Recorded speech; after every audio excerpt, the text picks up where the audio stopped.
सिद्धाय नमः। सभी दर्शकों को नमो नारायण। स्वागत है आपका एक बार फिर हमारे चैनल के ऊपर। अधिक मास से संबंधित हमारे कई दर्शकों ने हमसे प्रश्न पूछे हैं। आज की वीडियो में हम उन्हीं प्रश्नों का उत्तर जानने का प्रयत्न करेंगे। यदि आपके भी मन में किसी प्रकार का कोई प्रश्न हो जो अधिक मास से संबंधित हो तो कमेंट बॉक्स में लिख करके जरूर हमारे तक पहुंचाएं। हम आपके भी प्रश्न का समाधान करने का जरूर प्रयत्न करेंगे। तो आइए शुरू करते हैं आज का वीडियो। जिन दर्शकों ने अभी तक हमारे चैनल को सब्सक्राइब नहीं किया है वो जरूर इस चैनल को सब्सक्राइब करें ताकि हम ऐसी ही जानकारियां आप सब लोगों तक पहुंचाते रहें। सबसे पहला प्रश्न हमारे एक दर्शक ने पूछा है कि क्या अधिक मास में घर में अनुष्ठान इत्यादि कार्य किए जा सकते हैं। तो आइए जानते हैं शास्त्र इस विषय में क्या कहते हैं।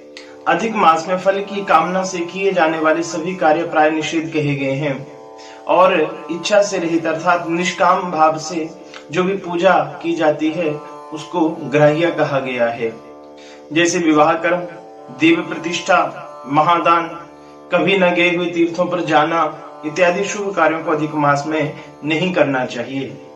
पर जहां तक घर में अनुष्ठान करने संबंधी बात है तो इस विषय में कहा गया है आवश्यक कर्म मासाख्यम मल मास मृताब्दिकम तीर्थव छाययोः श्राद्ध आधान अंगम पितृक्रियाम। अर्थात जो आवश्यक कर्म है, तीव्र ज्वर, प्राण घातक रोग आदि की निवृत्ति के लिए रुद्र पूजा आदि अनुष्ठान, पुत्र संतान के जन्म के बाद अन्नप्राशन इत्यादि संस्कार, जात कर्म इत्यादि संस्कार, नामकरण इत्यादि संस्कार, गंडमूल इत्यादि संबंधी पूजाएं, जन्मदिन संबंधी पूजाएं, नित्य पूजा, जप, दान आदि ये सब अधिक मास में किए जा सकते हैं। इसलिए यदि आप भी किसी ग्रह संबंधित रोग आदि से संबंधित कोई अनुष्ठान अपने घर में करवाना चाहते हैं तो अधिक मास में कर सकते हैं। इसमें किसी प्रकार का कोई निषेध नहीं कहा गया है। बढ़ते हैं अपने दूसरे प्रश्न की तरफ।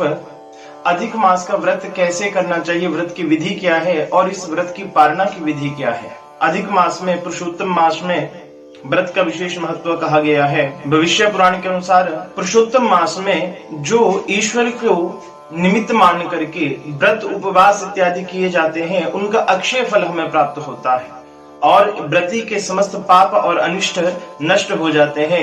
इसलिए अधिक मास में अवश्य ही व्रत का आचरण करना चाहिए। पुरुषोत्तम महात्म्य में भी इस विषय में कहा गया है। भगवान श्री कृष्ण स्वयं कहते हैं कि जो इस मास का व्रत नहीं करता है उसको जीवन में अनेक कष्ट भोगने को मिलते हैं।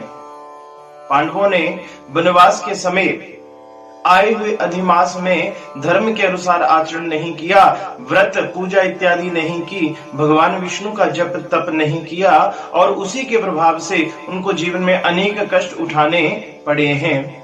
ऐसी कथा पुरुषोत्तम मास महात्म्य में आती है। इसलिए जो धार्मिक व्यक्ति हैं उनको चाहिए इस मास में व्रत, अगर व्रत ना कर सके तो भगवान विष्णु जी की पूजा, श्रीमद् भागवत इत्यादि ग्रंथों का पाठ, पुरुषोत्तम मास महात्म्य की कथा का श्रवण या पाठ जरूर करना चाहिए। इस व्रत की विधि क्या है। अधिक मास में प्रातः स्नान इत्यादि से निवृत्त होकर के नित्य कर्म को करते हुए या आप एक भुक्त अर्थात दिन में एक समय भोजन या नक्त व्रत होकर के फलाहार के ऊपर ही आप व्रत आचरण कर सकते हैं। व्रत अपनी शारीरिक सामर्थ्य के अनुसार करें।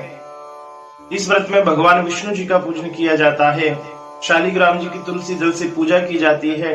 और इस व्रत की पालना की विधि क्या है। अधिक मास की समाप्ति पर अंतिम दिन आपको किसी तीर्थ में जाकर के स्नान करना है। तीर्थ की व्यवस्था ना हो तो आप घर में भी स्नान कर सकते हैं। विभिन्न प्रकार का मिष्ठान, घी, गुड़ इत्यादि का दान आपको ब्राह्मणों को करना है। और सबसे मुख्य घी, गेहूं और गुड़ से बनाए हुए 33 मालपुए एक पात्र में रख करके आपको ब्राह्मणों को दान करने हैं। ये आप 33 ब्राह्मणों को भी एक एक पात्र दान कर सकती हैं या केवल एक ब्राह्मण को भी एक पात्र में 33 मालपुओं का दान आप कर सकते हैं। ये दान अपनी समर्थ के अनुसार करें। जो भी भक्तजन अधिक मास का व्रत इत्यादि करते हैं उनको नित्य भगवान विष्णु के 33 नाम हैं, उनका जप करना चाहिए। वो 33 नाम कौन से हैं। विष्णु जिष्णु महाविष्णुं हरिं कृष्णं अधोक्षजं केशवं माधवं रामं अच्युत्यं पुरुषोत्तमं गोविंदं वामनं श्रीशं श्रीकृष्णं विश्वसाक्षिणं नारायणं मधुरिपुं अनिरुद्धं त्रिविक्रमं वासुदेवं जगदयोनिं अनन्तं शयशायनं संकर्षणं प्रद्युम्नं दैत्यारिं विश्वतोमुखं जनार्दनं धरावासं दामोदरं मगार्दनं श्रीपतिं च। ये भगवान के 33 नाम हैं।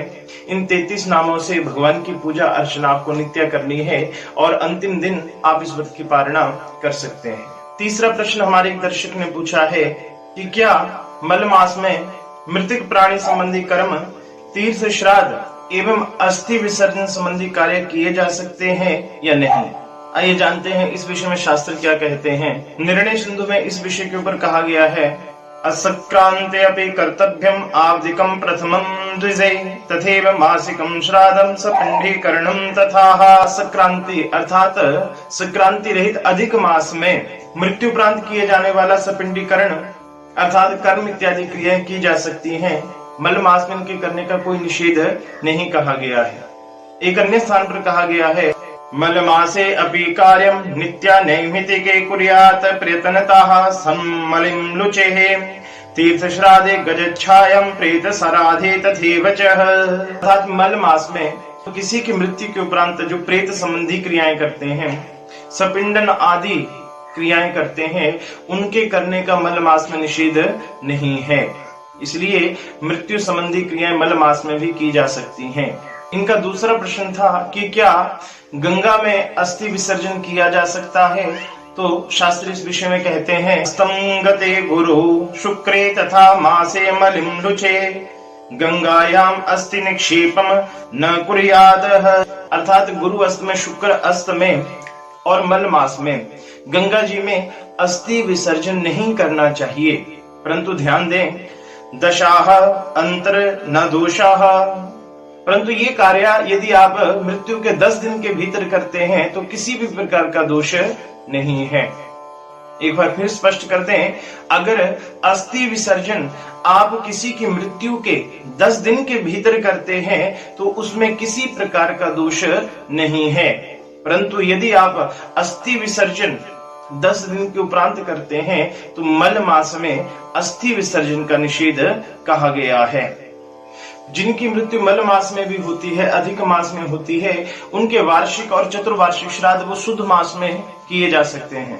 जैसे किसी की मृत्यु 19 सितंबर को होती है तो मृत्यु तिथि अधिक आश्विन शुक्ल पक्ष द्वितीय तिथि मरण तिथि होगी, तो उनके वार्षिक श्राद्ध आदि आप आश्विन शुक्ल पक्ष द्वितीय तिथि को अगले वर्ष शुद्ध मास में कर सकते हैं।